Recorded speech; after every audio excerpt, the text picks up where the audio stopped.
Okay, I'm going to show you how to navigate your way around the app using the extra bits on it, kind of. So, as you can see at the top, I have got £15 budget on this day, but I'm not really going to do any of that right now. I'm just going to show you how to do other little bits and bobs. So if we go onto the home page and we go onto favourites, comes up with 3 options from the 3 categories you could choose from in your app, which is social, food and travel. Now say you want to click on social, it has on there all the favourites which you have saved that went under the category social. So it could be, you know, deals from clubs or bars, or you know, anything to do with that, or like bowling discounts, just everything is saved on there. I mean, it could be split into more categories, but that could be a bit too confusing for the viewer. In order to delete it, you literally just have to swipe left on the one you've selected and then it will come up with delete.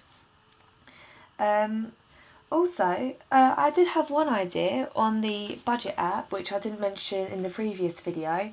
If you go onto your budget, the amount, and then when it says that you want to take away money or even add it, I thought about putting a reason code underneath it.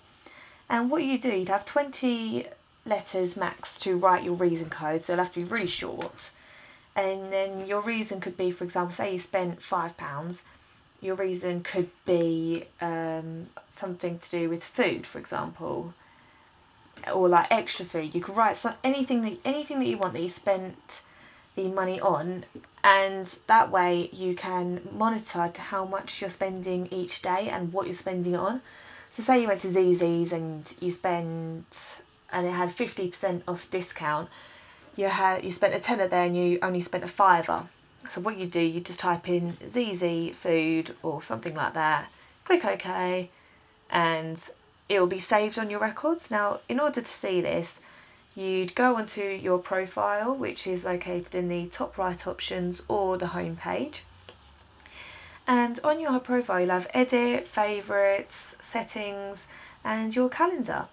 And now your calendar, this all I thought was quite an interesting one to do, was what it does is it saves everything that you have edited on your budgets, and it has everything that you've done on it. So for example, today you could say that you've got a record here where you've spent £5 on travel, £5 on food, but then you've also added on £5, and then the reason for it would be extra.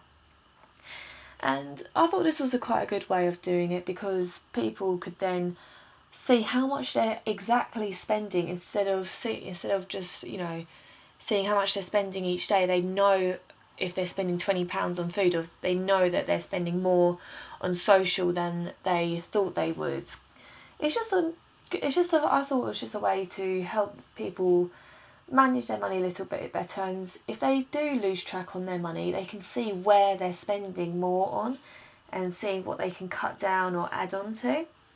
And the little arrows that are beside the day is choices whether to go to the next day, so the next day or the previous day.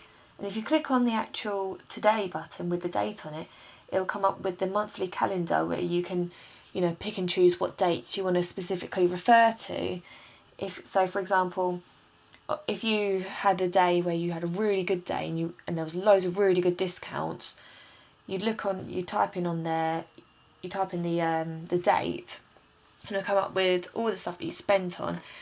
And if you really want to be specific on when you punch in how much you're budgeting, you can say the discount where it is, because you have 20 letters, you can narrow it down.